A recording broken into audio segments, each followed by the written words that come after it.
Hi guys, मी doctor दिव्यानी. आज आपण एका अशा टॉपिकवर डिस्कशन करणार आहोत जो खूप इम्पॉर्टंट आहे, अंडररेटेड आहे, इंटरेस्टिंगही आहे, पण त्याबद्दल खूप कमी बोललं जातं. आणि तो टॉपिक आहे science that you are emotionally dependent. म्हणजेच भावनिकदृष्ट्या दुसऱ्यांवरती अवलंबून असणं. तुमचं मन, तुमचा हॅपीनेस, तुमचा मूड, इवन तुमची एनर्जीसुद्धा, तुमचा पीस, एव्हरीथिंग, सगळं काही तुमचं दुसऱ्या व्यक्तींवरती अवलंबून असतं. तो खुश तर मी खुश, तो अपसेट तर मीही अपसेट. माझ्या आईने माझं कौतुक नाही केलं तर माझा एनर्जी डाऊन, माझा कॉन्फिडन्स पूर्ण लूज. या सरांनी माझं कौतुक नाही केलं तर मी मी हुशार नाही आहे. जेव्हा आपण आपल्या भावनांचा आणि आनंदाचा कंट्रोल दुसऱ्यांच्या हातात देतो तेव्हा आपण भावनिकदृष्ट्या दुसऱ्यांवरती अवलंबून राहायला लागतो. फॉर एक्झाम्पल, जर कोणी रिप्लाय नाही दिला तर तुम्ही एकदम अस्वस्थ होता. आपल्या आईने आपलं कौतुक नाही केलं तर आपला कॉन्फिडन्स पूर्णपणे डाऊन होतो. जर आपल्याला कोणी इग्नोर केलं तर आपण खूप विचार करायला लागतो, ओव्हर थिंकिंग चालू होते आपली. आणि जर हे प्रमाणाच्या बाहेर वाढलं तर ऑब्व्हियस आहे की कुठल्याही गोष्टीचा अतिरेक, कुठलीही गोष्ट प्रमाणाच्या बाहेर गेली तर त्याचं रूपांतर होतं एका टॉक्झिक पॅटर्नमध्ये. This is so unhealthy, so toxic. मला एक गोष्ट सांगा, जर एखाद्या फ्रेंडने आपल्या मेसेजचा लवकर रिप्लाय नाही दिला म्हणून आपण किती ओव्हर थिंकिंग करतो. आपल्याला वाटतं त्याच्या आयुष्यामध्ये आता आपली प्रायोरिटी नाही राहिली. पहिल्यासारखं ती व्यक्ती आपल्याला महत्त्व देत नाही. ती व्यक्ती आता खूप बदलली. तुम्ही असं का नाही विचार करत कदाचित की त्याच्या आयुष्यामध्ये आता रिस्पॉन्सिबिलिटीज म्हणा किंवा जबाबदारी वाढल्या असतील. जेव्हा तो फ्री होईल तेव्हा करेल ना, कॉल करेल, मेसेजचा रिप्लाय करेल. आणि कोणी जर आपलं कौतुक नाही केलं तर आपल्याला असं वाटायला लागतं की आपण युजलेस आहोत, आपलं काहीच होऊ शकत नाही.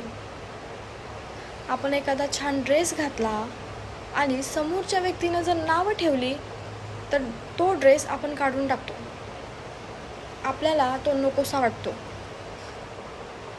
प्रत्येकाचा आयुष्याकडे बघण्याचा दृष्टिकोन वेगवेगळा असतो. हे का नाही समजत? एखाद्याला लाल कलर आवडतो, एखाद्याला पिवळा कलर आवडतो. जर तुम्ही तुमचं आयुष्य दुसऱ्याच्या चॉईसेसवर, दुसऱ्याच्या मर्जीने जगायला चालू केलं तर ही तुमची लाईफ आहेच कुठे?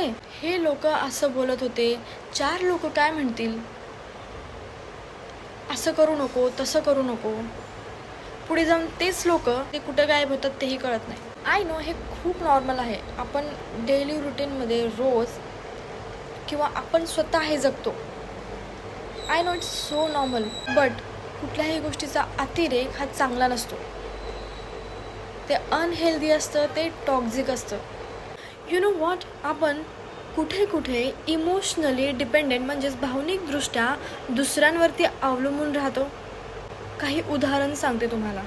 जेव्हा आपल्या शाळेतून ट्रिप्स जातात तेव्हा आपण असं म्हणतो किंवा काही जणांना बोलताना पण असं ऐकलं असेल की नाही यार, ती माझी मैत्रीण आहे, ती आली तरच मजा येणार, ती नाही तर मी पण नाही येणार, ती आली तरच मजा आहे, तिच्याशिवाय तर मी कुठेच नाही गेले आजपर्यंत, ती नसेल ना तर मला कम्फर्टेबलच वाटत नाही. दुसरी गोष्ट म्हणजे आपला बॉस. जर आपल्या बॉसने आपली तारीफ केली तर आपला कॉन्फिडन्स बूस्ट होतो. आणि जर आपल्या बॉसने आपल्याला कुठल्या गोष्टीवरून रागवले तर आपला कॉन्फिडन्स पूर्णपणे डाऊन होतो. लोक काय म्हणतील याच्यावर आपल्या पूर्ण आयुष्याचे डिसिजन्स ठरतात.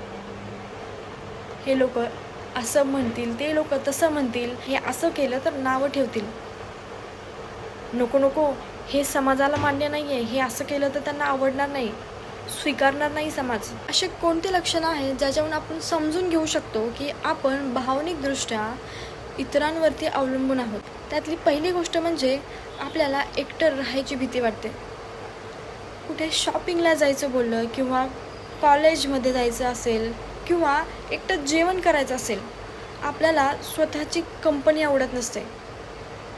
एकटं राहायला खूप अनकम्फर्टेबल वाटतं. असं वाटतं सतत माझ्यासोबत कोणीतरी असावं. मग ते शॉपिंगला जाण्यासाठी असो किंवा जेवण करताना सोबत नसेल तर एक असं अस्वस्थपणा वाटतो. त्या व्यक्तीचा मूड नेहमी दुसऱ्यांवरती डिपेंड असतो. ती व्यक्ती खुश तर मी खुश, तो दुःखी तर मी पण दुःखी.